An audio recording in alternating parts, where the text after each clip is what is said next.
So hello everyone, and welcome down to the garden today. So we're not in the allotment. I thought I'd go through, looking at my hot bin that's been attacked by rats over the last week or so, and we'll look at how we're going to fix that. So let's go and have a look. So here is my hot bin. It's done me really well over the last couple of years. Never been attacked by rats up until a couple of weeks ago. Now, if we go around to the back, you can see there's a big hole there where rats had got into this. So what I've done here is I've filled the hole with steel wool and expanding foam. The rats hate the steel wool. It really irritates them when they eat it, so they try not to. They can if they really want to, but they tend to avoid it. So here we go, here is the inside. So as you can see, there's some nibble marks still in there. I'm not too fussed about those as long as the actual hole is blocked up. And you can probably actually see we've got some steam coming off of in here. It's really warmed up since I moved stuff around in there yesterday. So there we go, that's that repair done. Now what I want to do is try and strengthen this up so that they can't get back in again. So I'm very aware at the moment that's just plugging a hole. So what I've got is a big roll of this mesh. It's galvanised, it's very thick, and as you can see there, very small holes that nothing can squeeze in.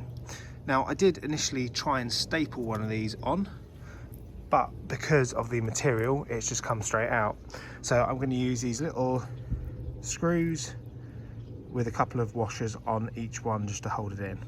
So I'm going to get going with that. I've tried one screw out and it holds. So I'm just going to try and go around the rest of the hot bin and hopefully rat proof it. So there has been a lot of trial and error to get these to actually hold. So the problem being, obviously this is fairly weighty. Screws don't really get to grip in here very well. So I had started using some cut down rawlplugs with some Gorilla Glue. But equally those are causing a bit of an issue.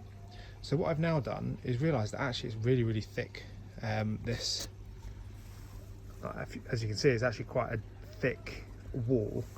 So what I've started doing is using some of these rawlplugs, and they're a lot larger than I thought I'd be able to get in, but I've managed to put those in and then knock them out the other side. These hold quite well. I'm still using the screw and 2 washers, but it seems to be holding quite well. So I'm going to carry on doing that. And hopefully we'll get them all to stay and we'll get this nicely covered. So a little bit more progress. We've got the whole front section done now, and the bottom as well. We've still got this here so we can open the door,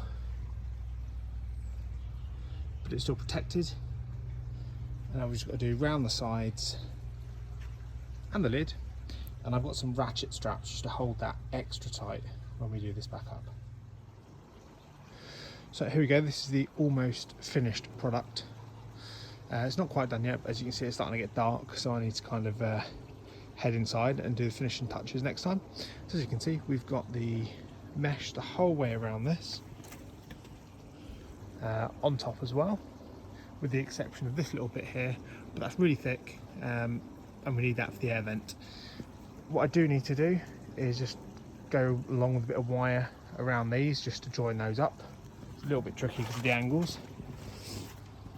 As you can see on the back, I've added some hinges just because the old opening mechanism have been damaged by the rats.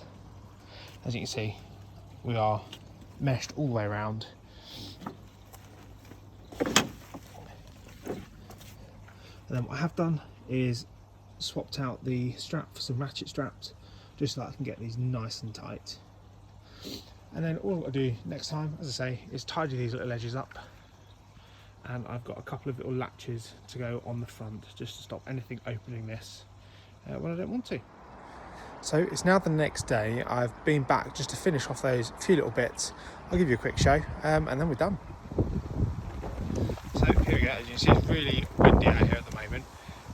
So what I've done today is around the edges, as you can see, I've just tightened these up with some little bits of wire just to hold the top and the bottom together, and then I've added these latches on, so this now can't come undone, so nothing can force it open.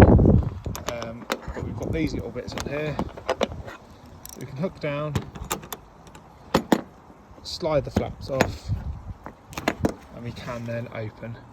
And there's new hinges at the back as well, just so that this all works a bit better. And then closing it down, simple as lock those over. That holds it nice and tight.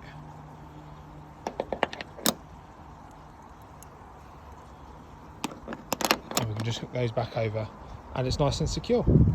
And then the door down the bottom is nice and secure as well. The only bit that is not wired is that little bit there, but nothing should be able to get in there. And that little bit on top, just because you've got this valve that needs to be able to open, and the dial. So that's it for this little video. I hope you found it really helpful. I never thought that I'd have to do this. I thought, you know, the Hotbin would keep everything out, but it hasn't. It's done really well up until now, but obviously this one just wanted to get in. I think if anything wants to get in, it will. So potentially, even with all this mesh, something could get in. I think it's a lot more unlikely, but something could still get in. So I'm going to keep an eye for any damage on here, and then see where we go from there if we do. So like I say, hopefully that's helped you if you are looking at how to rat proof your Hotbin. But yeah, so that's it. So thanks for watching. Take care. Happy allotment.